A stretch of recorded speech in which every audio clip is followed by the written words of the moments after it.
सरकार पे अगर फर्क पड़ना होता तो देखो सच्चाई तो ये है, यशोदा बहन से ही फर्क नहीं पड़ा उसके क्यों मार से क्यों पड़ेगा, वो तो किसी लायक का नहीं है। मैं तो कहती हूँ आपके माध्यम से धन्यवाद करती हूँ यशोदा बहन का कि इसकी औलाद पैदा नहीं करी, वरना ये और आगे पीढ़ियों तक सेता। हाँ, अरे तू देश से निकल जा, वो सबसे बड़ी सेवा होगी। क्या देश के लिए किया इसने, अपनी सफ़ेद दाढ़ी बढ़ा के, सफ़ेद बाल करके, और मतलब सवेरे सवेरे तैयार होके निकल जाते हैं दाढ़ी पे प्रेसिंग करवा के। अरे इसको तो लोग सफ़ेद झूठ कहने लगे, यहाँ से भी सफ़ेद, यहाँ से सफ़ेद। और मैं तो ये कहती हूँ 3 तलाक पे कानून बना रखा है इसने, 3 तलाक पे। अरे तू बिना ही तलाक छोड़ के बैठा, ऐसे लोगों का क्या किया जाए। देखो हमें तो कॉमेडी सर्कस लगता है। अरे तू प्रधानमंत्री बना हुआ देश का, रोने का क्या मतलब है। मतलब एक साधारण व्यक्ति भी होता है, वो भी जिंदगी की समस्याओं में रोता नहीं। ये क्या इमोशनल ड्रामा है, किसकी जिंदगी में समस्या नहीं, और तो प्रधानमंत्री होने के बाद भी ये ड्रामे करना शोभा देता है। काले कानून ये सरकार वापस होगी। असल में काले कानून तो इन्होंने वही बात, इन्होंने उड़ता तीर ले लिया।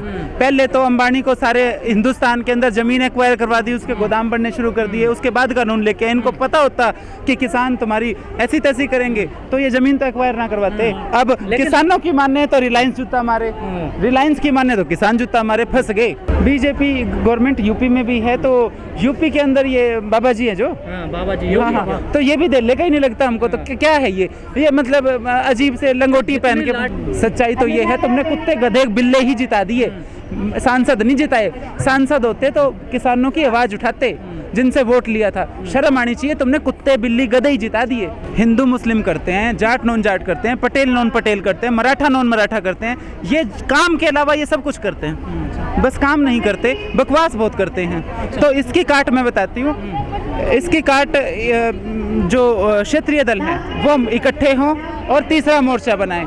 जो भी सामाजिक वर्ग हैं जिनको इन्होंने दरकिनार करके और पोलराइजेशन के वोट हासिल किए, वो जो पीड़ित वर्ग हैं वो इकट्ठे हों।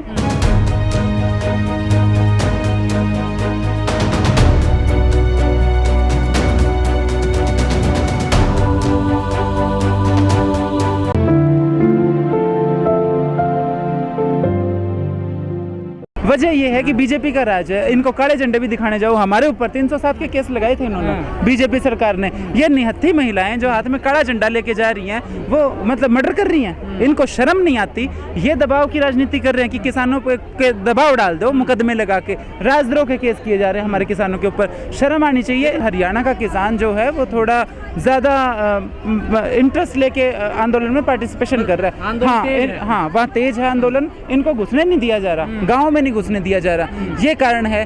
और यूपी वाला जो बाबा है, देखो कसर तो वो भी नहीं डालता। सरकार को पीछे जनता हटाएगी जी। देखो या तो हट जाएंगे, वरना इलेक्शन दूर नहीं है, जनता हटाएगी। ये 3 काले का ये जो पहले लेके आए थे 3 तलाक वाला कानून। अरे हरियाणा में क्यों गीत गा रहे हो, हरियाणा के अंदर 3 तलाक वाला कोई मामला ही नहीं है। हरियाणा के पसंद करता है तो जाके उसके मतलब गम्फी भर लो, उसको गोदी खिला लो। पागल हो रहे हैं देश, मतलब एक साइको टाइप के लोग हो रहे हैं उसके पीछे। वो होता क्या, मैं कारण बताती हूँ। मैं ये जनता को भी संदेश देना चाहूँगी। जैसे मेरे को कोई भगत कहता है ना मोदी ऐसा ऐसे है, मोदी वैसे है, मैं उसको कहती हूँ बहुत बढ़िया, शाबाश, भगवान तुम्हारा इतना ही दिमाग रखें, बहुत बढ़िया मोदी।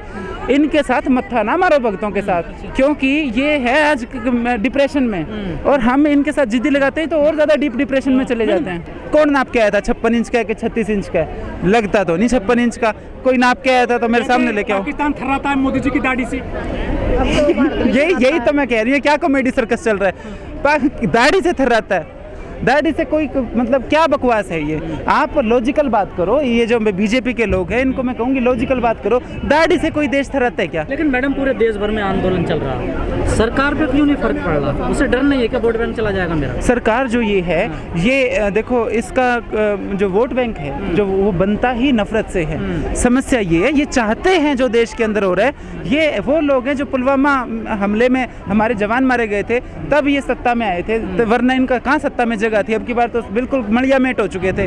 अब तो ये ये किसी भी हद तक जा सकते हैं सत्ता में आने के लिए। बीजेपी की काट क्या है हिंदू मुस्लिम की और पार्टियों के पास में?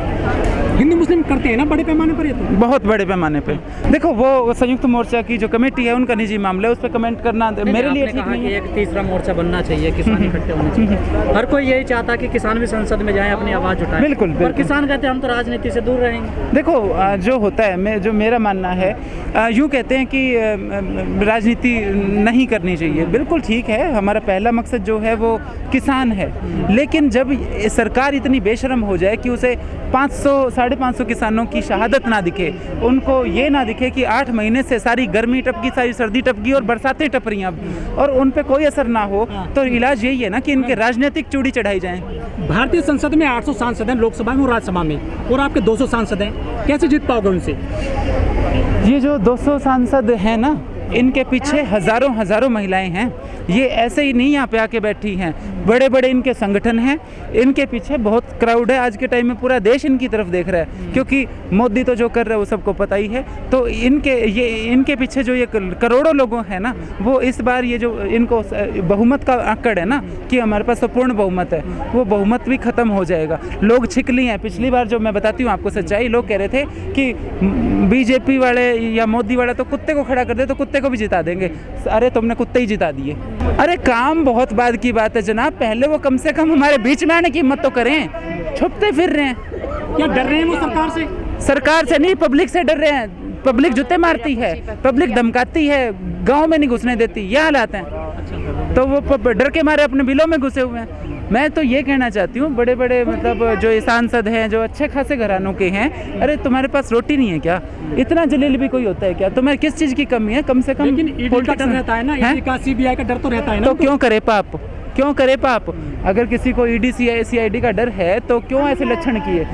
क्यों ऐसा किया? अरे तुम्हें सैलरी नहीं मिल रही क्या? तो सरकारी गाड़ी है, फटी हुई जोड़ी कभी भरती है क्या? और कहाँ लेके जाओगे? छाती पे लेके जाओगे? तो ये चीज़ है। सांसद भी गंदे। 3 दिन पहले जो मीडिया कंपनी ने कुछ खबर चलाई थी कि ऑक्सीजन से देश में मौतें हुई हैं, उनके वहाँ ईडी के छापे पड़ गए। जो भी मीडिया चैनल, चाहे अखबार है, चाहे वो ये जो अपना डिजिटल मीडिया है, इन सब पे बहुत दबाव है। जो भी सरकार के जो सच्चाई दिखाता है उसको दबाने की कोशिश की जाती है, चाहे वो ईडी से हो।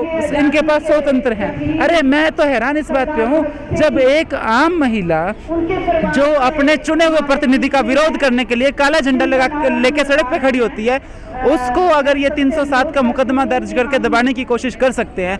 जो किसान विरोध कर रहे हैं, अपने चुने हुए जनप्रतिनिधि के सामने विरोध जाहिर कर रहे हैं, उनके ऊपर ये देशद्रोह के केस लगा सकते हैं। तो ये जो मीडिया हाउस है, इनके साथ क्या करते होंगे? इन पे कितना दबाव होगा? यूपी में चुनाव आ रहे हैं, उत्तराखंड में चुनाव आ रहे हैं अगले वर्ष, इस किसान आंदोलन का क्या असर पड़ेगा? किसान आंदोलन का देखो, अगर जो किसान कम्युनिटी है उस पर तो असर पड़ना चाहिए। बंगाल इलेक्शन से पहले मेरे से पूछा गया था ये सवाल कि किसान आंदोलन का बंगाल पे असर पड़ेगा क्या? तो मैंने यही कहा था कि देखो बंगाल की धरती पे क्या हो रहा है मेरे को नहीं पता। उम्मीद करती हूँ, कामना करती हूँ कि दीदी इनको रगड़े।